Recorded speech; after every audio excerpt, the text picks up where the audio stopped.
एक एक करके करो। अंजलि की शादी कर ससुराल पहुंचने के साथ ही उसकी सास के हुक्म शुरू हो जाते हैं। हो गई शादी, बस मौज खत्म। कल से जल्दी उठकर काम पर लग जाना है। अरे माँ आज ही यहाँ आई है, इसे सब समझने के लिए कुछ दिन तो दो। मेरे और बहू के बीच की बात है, तू घर के मामले में ना बोलियो। इस पर जतिन वहां से अपने कमरे में चला जाता है और सास अंजलि को काम की लिस्ट सुनाने लगती है। सुबह पहले घर की सफाई करनी है, फिर कपड़े धोने हैं, साथ में खाना भी बनाना है। एक की वजह से दूसरा काम रुकना नहीं चाहिए है। जी मम्मी जी, ठीक है। ये कहकर अंजलि अपने कमरे में चली जाती है। अंजलि, मम्मी हमेशा बोलती थी बहू आएगी तो उनका काम हल्का होगा, पर मुझे नहीं पता था कि वो काम हल्का करने की जगह टाल ही देंगी। कुछ नहीं होता, ये सब मैं अपने घर में भी तो करती थी, मुझे आदत है, कोई दिक्कत नहीं होगी। ठीक है, पर अगर कुछ हो तो बता देना। दोनों सो जाते हैं और अगली सुबह से अंजलि जल्दी उठ के सास के बताए कामों में जुट जाती है, जिसमें वो जैसे ही कपड़े धोने लगती है तो सास वहाँ आ जाती है।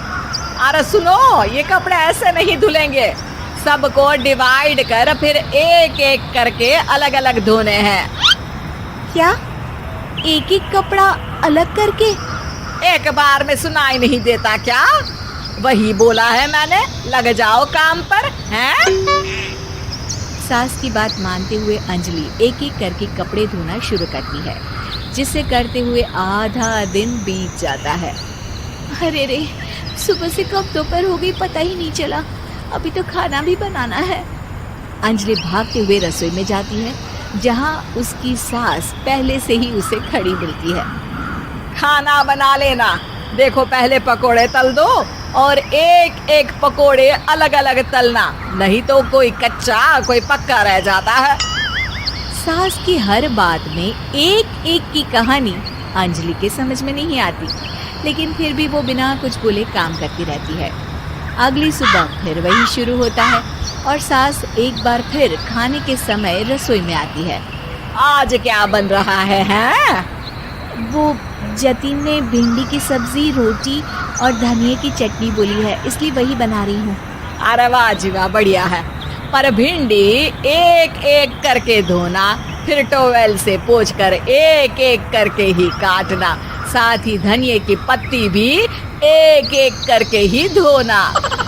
अरे पर मम्मी जी। अरे क्या पर, सफाई का ध्यान रखना आता भी है या नहीं है? मैं ये सब सबकी हेल्थ के लिए ही तो कर रही हूँ ना, और तुम अर पर करती रहती हो हैं? सास की बातें सुन अंजलि हैरान रह जाती है। मैं तो सिर्फ सोचती थी कि जानबूझकर मेरा काम बढ़ाने के लिए ये सब करती हैं, पर ये तो काम बढ़ाने के साथ परेशान भी करना चाहती हैं। मैंने इनकी कौन सी बहस खोल दी जो इतनी दुश्मनी निकाल रही हैं? अब क्या करूं? अब अंजलि सास की बातों और हरकतों के बीच फंस जाती है। काम के लिए मना भी नहीं कर सकती, नहीं तो जाने कौन सा ड्रामा खड़ा कर दे। पर अंजलि, तुझे कुछ तो करना पड़ेगा। इतनी देर में जतिन भी वहां आ जाता है। अरे कौन ड्रामा खड़ा कर रहा है और क्या करना पड़ेगा? जतिन की बात सुन अंजलि सोच में पड़ जाती है। इन्हें सच बताऊं या नहीं? पर अगर ये गुस्सा हो गए तो? वैसे भी अपनी माँ से बहुत प्यार करते हैं, फिर उनके खिलाफ कुछ सुन कैसे लेंगे? अंजलि ये सब सोच ही रही होती है कि जतिन फिर बोलता है। अरे क्या हुआ, कहाँ खो गई? अरे नहीं, कुछ नहीं, वो मैं टीवी सीरियल के बारे में सोच रही थी। यहाँ और कौन ड्रामा करेगा? अरे तुम भी ना, चलो मैं चलता हूँ। इसके बाद कुछ दिनों तक अंजलि सास को सबक सिखाने के लिए अलग अलग प्लान सोचती रहती है, पर उसे सास के एक एक करके काम करवाने की आदत बंद करने का कोई तोड़ नहीं मिलता। अगर ऐसे ही चलता रहा तो कहीं मैं एक दिन अपने सिर के बालों को भी एक एक करके सुलझना ना शुरू कर दूं। पगली हो गई है क्या?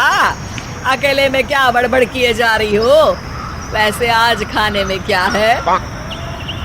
आलू की सब्जी।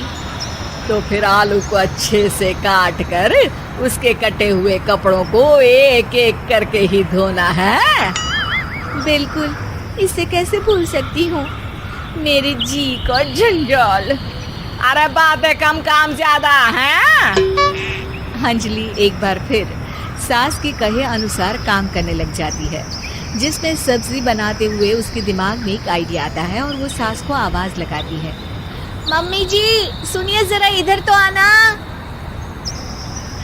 अंजलि की आवाज सुन सास रसोई में आती है। अरे क्या हुआ, क्यों गला फाड़ कर चिल्ला रही हो? कुछ नहीं, वो सुबह कपड़े धोने की जल्दी में नहाई नहीं थी और अब शाम की पूजा भी करनी है, तो आप जरा सब्जी देख लीजिए ना, तब तक मैं नहा कर आती हूँ। अंजलि सास को रसोई में छोड़कर नहाने चली जाती है। इसी तरह देखते देखते 4 घंटे बीत जाते हैं, लेकिन अंजलि बाथरूम से बाहर ही नहीं निकलती, जिसे देख सास उसे आवाज लगाती है। अरे बाथरूम में ही समाधि लगा ली क्या? यहाँ सब्जी बनकर ठंडी भी हो गई और अभी तक तेरा नहाना खत्म नहीं हुआ।